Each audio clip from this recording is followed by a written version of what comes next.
Alright guys, so I just wanted to do a quick review on my 3.0 4-port USB hub that I have right here. So this is super convenient to have, especially like if you're trying to hook more things up to like your Xbox or PlayStation, but that's like for me, like my laptop literally only has this one USB.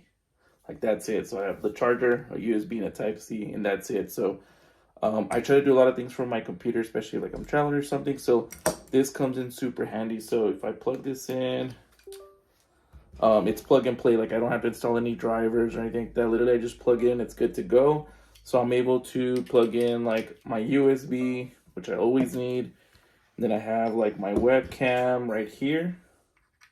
Plug this one in. You'll see that it fires up. The lights turn on, good to go. And then I still have two other ones. So like I have my iPad.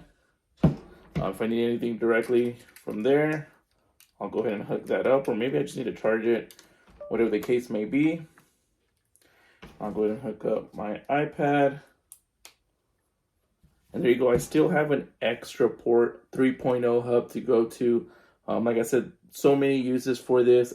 If you're looking for a good, reliable 3.0 4.4 port hub, this is one that I would recommend. 10 out of 10.